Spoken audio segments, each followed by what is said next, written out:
Welcome back, everybody, to another episode of Bosco Talks, BYU and more. In this episode, we're going to talk more about the high school days of my dad and a little bit more on the wishbone, what he initially thought about that, and then some fun high school stories. So we'll get into it on the wishbone. So, Dad, tell me a little bit about wishbone. I'll share my screen. So for those of you listening on the podcast, unfortunately, you won't be able to see this, but if you go to our YouTube channel, you'll be able to kind of see it. But we'll try to explain it visually so that you can get a feel for what the wishbone is. So let's talk a little bit about the wishbone. What your initial thoughts were. You had watched your brother play in the wishbone, so I'm sure you were familiar with it, but let's talk a little bit about that. So if anybody's ever seen the Air Force Academy play, especially back in the 80s, they ran the wishbone. In the 60s and 70s, Oklahoma ran the wishbone. And it was the purest form of the wishbone that you could ever get to. Now Air Force does some things different. But typically in the wishbone, you have a fullback who lines up right behind the quarterback, and then you have two running backs. And the wishbone there's three possibilities that can happen when you run just the option. You can hand the ball off to the fullback, you can come down the line, you can run it as the quarterback, or you can pitch it to the halfback. And in the typical offense of a wishbone, you might throw the ball 2 or 3 times in a game. Well, when my brother was the quarterback on the varsity at Roseville, he probably threw the ball 3 or 4 times a game. And fortunately, we still ran the wishbone when I played, but the head coach, Bob Jellison, said, "We're going to let you throw a lot more than that." So where my brother threw for maybe, I would say 40 times in a season, I got to throw for about 200 times in a season. That was my strength. My strength wasn't running the ball, and I was not very good at doing the wishbone. I can remember one specific play where I rode the fullback and he was wide open. I mean, he could have gained like 15 yards if I would have gave the ball, but I kept it. And then nobody was on me, but I decided to pitch it. And then I pitched it, and like two guys tackled the running back for like a 6 yard loss. So that was probably very typical of why they didn't run the wishbone very often with me. But the coach that's all he knew. And then when I played, we kind of spread things out a little bit, and we still did a lot of the plays from the wishbone, but we definitely got to throw the ball a lot further, a lot more. Did you still have two running backs and the fullback in the backfield once he kind of made those adjustments, or was it a little more like an Air Force or Georgia Tech nowadays where they still do a lot of fake handoffs, throw it, but they kind of run it still a majority of the time? I would say the majority of the time we did have three backs in the backfield. And then it was just a lot of one-on-one throwing. And most of the time we did a pretty good job of getting open and making a completion. But there were a lot of times where they would take one of the running backs who when they moved him up to the line of scrimmage in a slot was probably a receiver, and so we went from that direction. It was pretty close to 50-50 of changing those things around. Do you remember your high school running backs and receivers? And did a lot of the teams also run wishbone packages, or were you guys kind of the school that ran that and other teams were kind of running more spread or maybe I formation, which is just two, like a fullback and a running back in the backfield? Yeah, I don't think there wasn't a lot of throwing the football. I probably threw it as much as anybody probably in the whole state. And the spread offenses haven't come to fruition yet, so teams really didn't do that very much. And so, yeah, I mean, we had our nemesis was Placer High School, and they probably won the conference probably like 7 or 8 straight times, and they were really good. And so they would line up in like a wishbone area. I can't remember what they would call that offense. The quarterback would just turn around and he would either hand it off or fake hand it off, and they had backs going through all the different holes. And then by the time you figured out who had the ball, they were probably 10, 15 yards down the field. So they were always pretty good. We had a chance to beat them my junior year when we were pretty good. Like I said, our coach was, even though we threw the ball a lot, he was very conservative. But we started the game throwing the ball. And I mean, we were just going down the field, completion, completion, completion, touchdown.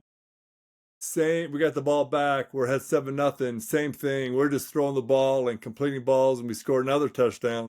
So we're ahead 14-0. There were probably, at the time, this was a lot of people at a football game. It probably had about 10 to 15,000 people at the game. So it was packed, sidelines only.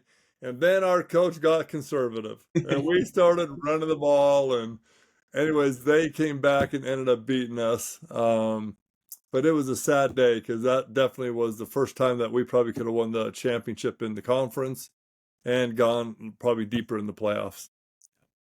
How did the playoffs work when I'm sure it's been adjusted now? When you were there, was it the same where I know in California they usually have like the districts and then it becomes more of statewide? Was it similar where maybe a few teams from your region or area made it to the next level and then kind of win or go home? Yeah, honestly, I can't remember. California was so big that you had a Northern Cal championship, and then you probably had a Southern Cal championship, and that was it. You didn't even play each other for like a state championship at that time. But you had like the same kind of things. You had like 3A schools, 4A schools, 5A schools, and the teams probably with the best records got to move on. I don't know how they did it in the league, like how if 2 or 3 teams from a league got to play, but if you definitely finished first or second, you definitely were in the playoffs. And it was kind of hard because my first love was basketball. I love playing basketball, and when football playoffs started, basketball was happening and going on. And so we probably missed a couple games, and I think we lost our second playoff game. And there was me and another guy who were the typical starters on the varsity. And then when we got the basketball, we probably didn't even play we played a little bit in the first 3 or 4 games because we missed a little bit before. So, but it was fun though. It was fun. I don't think Roseville had made the playoffs for quite some time. And so it was fun to be kind of the first team in a long time to make it kind of further than they had before. Yeah. When you first got to Roseville High, and I know that you had some records as well that obviously from being able to throw the ball, like you said, your brother was throwing the ball 40 times to now 200 times. Do you know what the records are now? Do you hold any records still at Roseville High, or do you think they've all been crushed because they're all throwing, probably 30, 40 times a game now? Yeah. I mean, honestly, I don't even know. I don't even know what they do offensively. But I'm pretty positive back in the early 80s that any record that was made by me is kind of gone now. And so, but you know what though? I never even thought about records at all. And and things like that. It was always about winning and trying to be the best that I could for my team, and just having fun out there. And whatever happened, with throwing the ball however many times, it was all about winning. And I just carried that on through my next career at BYU as well. So going back a little bit to the wishbone, when you're the quarterback, because most teams probably stacked the line, or they had a lot of their guys up on the line or by the linebackers, knowing that you guys are running the ball. So each of them on the defense have a particular player that they're looking at. As the quarterback running wishbone, who are the people that you focus on the defense? Is there, it's obvious. I think there's levels to it, right? Is it the initial handoff, is there a hole from the defensive tackles? Is there a hole right there? If that's not there, you're kind of looking at the D end slash a linebacker. Are they coming up? Is it looking to pitch? What were you taught in high school, and what was that flow like? And we'll start there. We'll start there. What Yeah. did that look like? Well, honestly, I can't remember too much about one of the options. That was like 45, 50 years ago.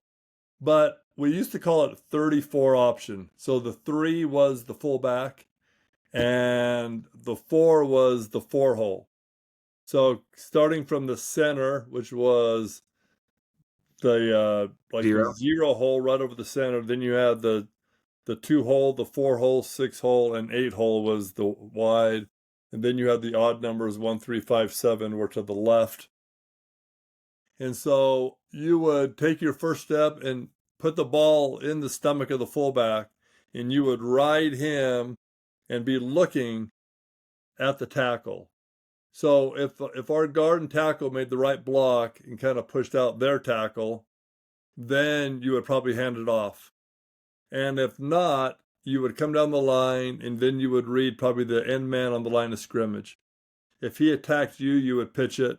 And if he went upfield to take away the halfback, you would run it. And I didn't like to run it. I remember one time I ran the ball 2 times in a row, I think, and I had to call timeout because I was dead tired. I'm like, oh my goodness, I've never run that much. And so it was good though. It was really good. We had a super good team my junior year. The seniors were what made the team great. And then, filling in with some of the juniors and everything, we had a super good team and it was a lot of fun to be a part of that. But the option, I was glad. That's why I wanted to go somewhere in college where threw the ball. I did not want to go to a team that ran the ball. And I remember getting a letter from Oklahoma. And back then you got letters from everybody. It was just kind of their initial thing. But I'm like, why would I ever want to go to Oklahoma and run the wishbone? I mean, they were super fun to watch, but that wasn't the offense for me. Do you remember if any of your teammates, did a lot of guys stay kind of local for colleges? Do you remember any teammates that you played with that went on and played at big colleges? Um, I think a lot of them stayed close around. We had we had 2 or 3 really good kids on our team that probably didn't make it because of grades. There was a kid my senior year, Dell Detweiler. He was a linebacker, and he ended up going to Stanford. And he was a good football player. Really a tough guy and not fun to be around very much. But he was a good football player. But yeah, we weren't really one of those schools where a lot of guys got scholarships and things like that. So we were just kind of an average. We had a super good year my junior year. My senior year, I think we were like 5-5 or 5-6 or something like that. So nothing special, but it was pretty fun to play. Yeah.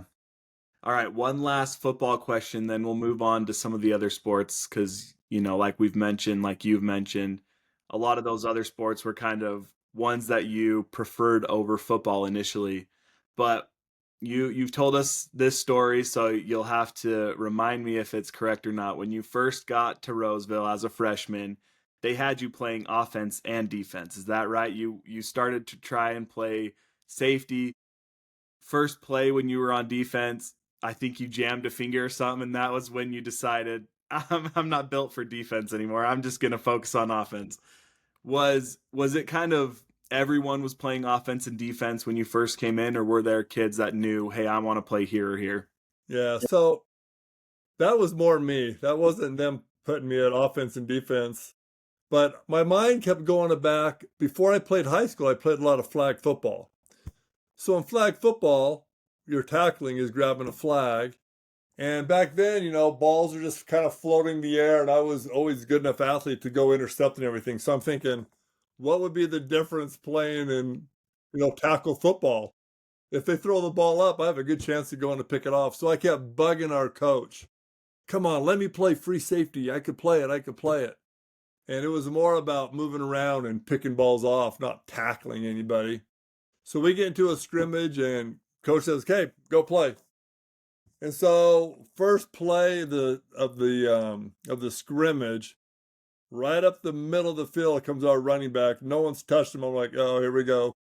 So I kind of put my arms out to go tackle him, and my thumb jammed right on his thigh. And to this day, I can't even bend it all the way.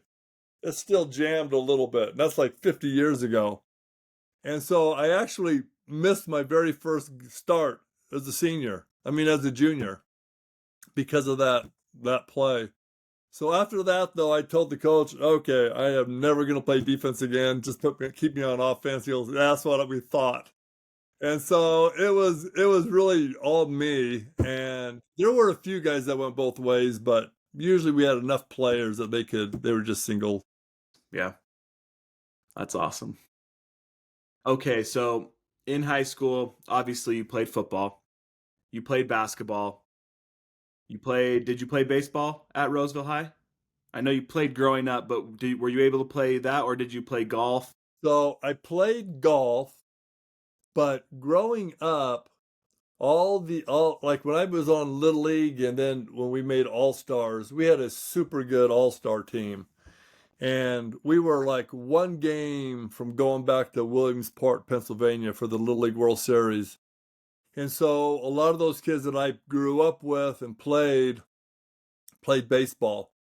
So the coaches, they kept telling me, "You don't," because they knew I was going to play golf. And they said, "You don't have to come to any practices.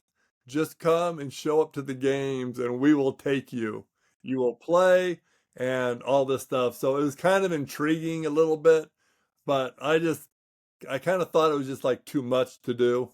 And so I did not play baseball in high school, but growing up, it was like one of my favorite sports to play. I loved it.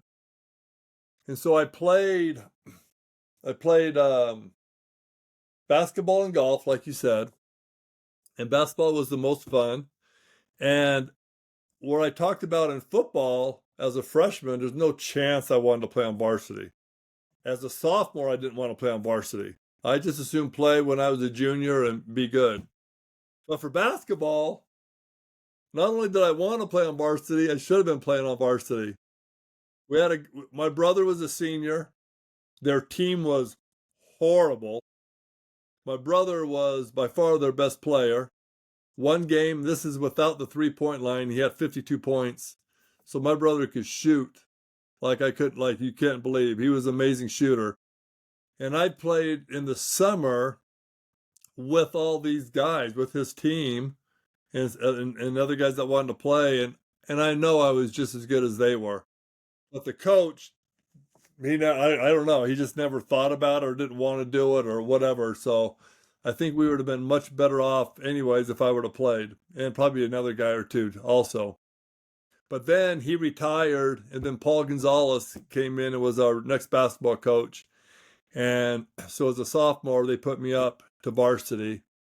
But as a freshman, it was my very first game in high school on the freshman level, and I had 42 points. I was I thought I was going to be able to score 40 points a game, but it didn't work like that. But the first game, I did have 42 points. That's And awesome. so even then, I think, "Hey, I told you guys, put me on varsity." But no way, they weren't going to do it. So, but it was fun. Basketball is by far my favorite sport to play in high school, and I loved every second I was on the court with my friends. The when the new coach came in, did it kind of change the dynamic of how the basketball program was run, and was there a lot more underclassmen? 'Cause I know sometimes some coaches, hey, they want to play the seniors, they've been there the whole time. Not necessarily the right move for most high schools when you got, underclassmen that can then play up there. Was there a lot of differences between the two coaches? Major differences. Uh, Paul Gonzalez he could kind of see the future of what it could be.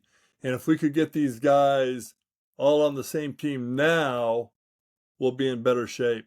So my sophomore year, we played. I think we were a decent team. We weren't very good. We had our best players definitely were the juniors, and then I was a sophomore, and then we were okay. But Coach Gonzalez did not care about hurting anybody's feelings or anything like that. So then my junior year, we had a couple of guys come from North Highlands, Highlands High School.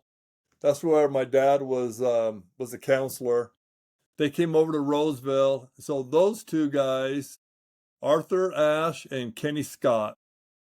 Kenny Scott would spend his summer days down in Vegas playing with all those dudes, and that's all he knew how to do was play basketball. He was really good. So we had a great team. We had five guys on the team, and I think the people on the bench may, as a total, play 20 minutes the rest of the season. He did. It didn't matter. It didn't matter. We are five, so I don't think it was very fun for a lot of the guys to play. It's still fun to be sitting on the bench and just practicing all the time. Yeah. But we did end up winning the Northern Cal championship in our division. I think we were 4A at the time, and we were super good. We went down and played where the Golden State Warriors played for the championship, and it was amazing. It was like, I remember in the championship game, I think I got 2 fouls in the first 2 minutes of the game, and I never sat out a second. He didn't do it unless it was very desperate that Yeah. you had to be replaced. So I don't know. It would be interesting to see how the reaction of the parents, other parents, and things like that. But for us that got to play and everything, it was like super fun. Yeah. At any point, did you feel like you were going to play basketball in college rather than football? Were you getting similar letters for basketball schools that you were for football? What was that process like with how basketball was? I feel like it tends to, when your team's good and winning, coaches just notice. They come to the games for, maybe some of these other players, they notice you. What was that like with recruiting for both of those sports? Yeah. So football was way different. Football, I could play at the next level for sure. Um, I wasn't too sure if I could, but I think the coaches saw enough of my ability that I could play. Basketball, my recruiting was very small schools. Davis, man, I can't even think what the school was, but it was just about 35 minutes from our home. And they talked to me a little bit, but I just wasn't big enough. I mean, I'm 6'3". I was I wasn't quick enough to be a point guard, and I just wasn't tall enough or big enough to be a forward or a center. I remember growing up, me and my brother I don't know, back then this is what we thought. We would just hang from our pull-up bar in our bedroom. We would hang there for 20 minutes every day thinking we could grow. But probably only our arms would have grown, Yeah. had a socket or something like that. It was crazy thinking that. But our parents let us do it, so it was pretty good. But I grew pretty good. I finished 6'3". My brother was only 5'10". My mom was 5'2". My dad was like 5'9". So I was like a giant in my Yeah. family. And but I felt that was very helpful to be at least 6'3", being able to play quarterback and stuff like that. So, but it was good. But I played on the varsity for golf. So that was fun because I got to play with my brother John, and he was the leader of the team. The rest of us, I felt bad for him then too. He was a senior, and I think everybody else were. I think we had 3 freshmen and a sophomore playing, but we had a pretty good team. We made it to the sectionals, and we did pretty good for how young we were. That's awesome. Well, yeah, shout out to Uncle John. He has some great stories, and there's a few that hopefully we can share right here. I know when maybe it was when you were junior or senior, and there was a basketball game, and he got into a fight. Can you talk a little bit about that and tell that story? Well, my brother didn't get into a fight, but I'll tell you the Oh, story. So we're playing up at Nevada Union, and Nevada Union probably had the best team. They would beat us the years before pretty good and all that kind of stuff. And so now here we were, my junior year. My brother was gone. He was playing football at Sierra College. And so we were playing up at Nevada Union. And so and he came up to the game. And so the game was physical and everything. So we're playing on well, prior to that, I remember taking the ball out of bounds. And I know a couple of their Nevada Union's football players walked behind me, and you could smell the liquor, and they were drunk and stuff like that. And they walked by me, and they just said, Bosco, we're going to kick your butt after the game, and stuff like this. And so I didn't think anything of that, no big deal. So, anyways, during the game, we had we were on defense, and one of their players called one of our players not a very good word. And as soon as he called him that word, our guy left hooked him right in the jaw. And so the bench is clear, and the big fight has broken out. And then three of these offensive linemen kind of surround me, and they're ready to just attack me.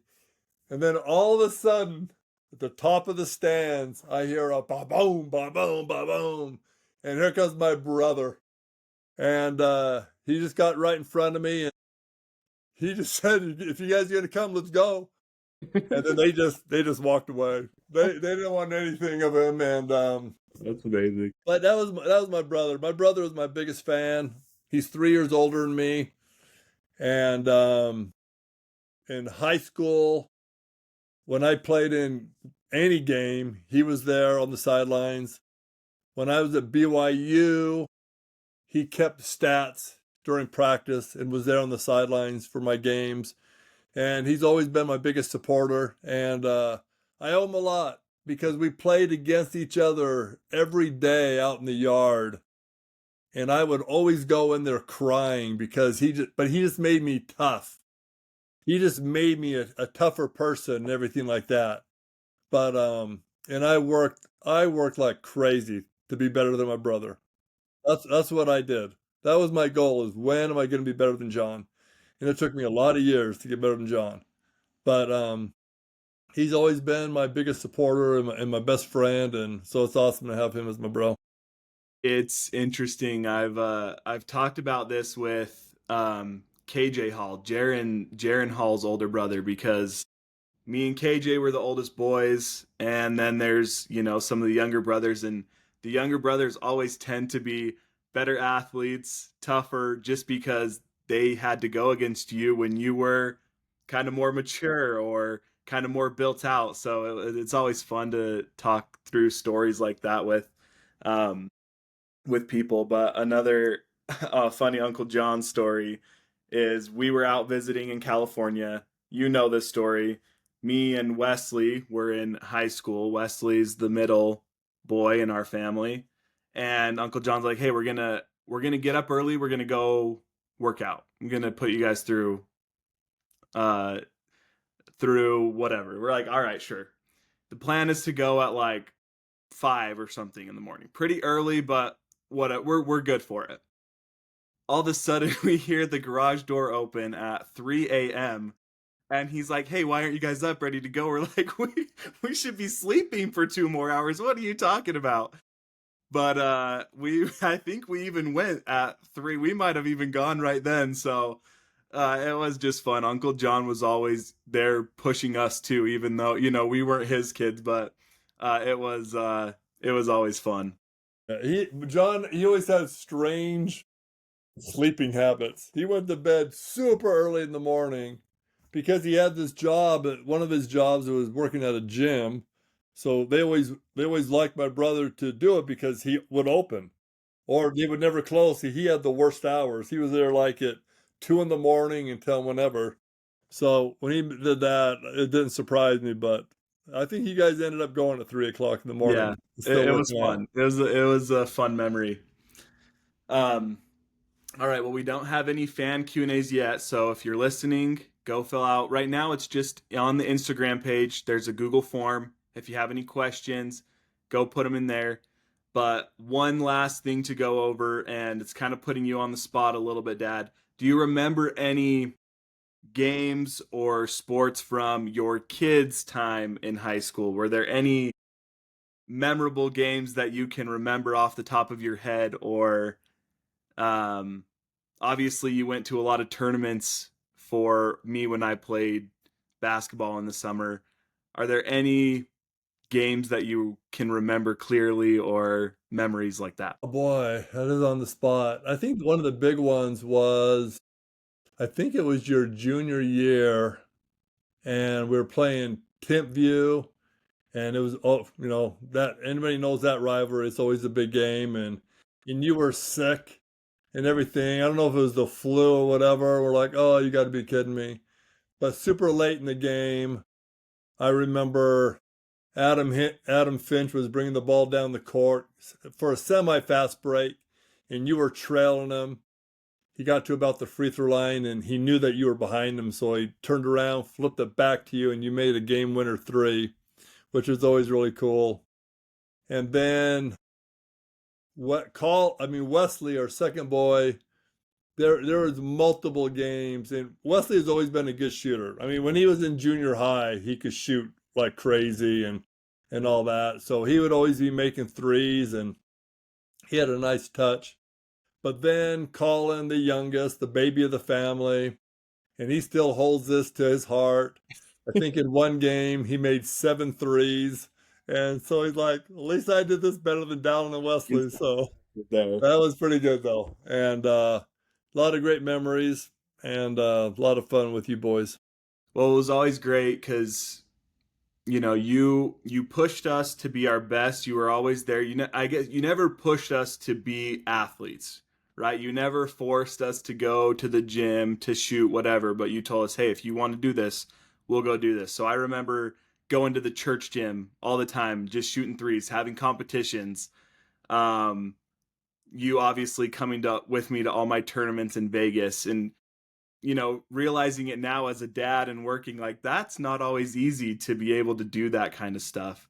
Um, but just pushing us to be our best, to do our best, but not forcing us to do anything is obviously just a great support, and so we're all super grateful for that. And you always being at all the games, and you know being a parent and being at games is hard because obviously you had been through it. So I'm sure there was plenty of times when you're like, no, you got to do this, you got to do this. But you were always there to, tell us what we did good and what we could work on to help us get better.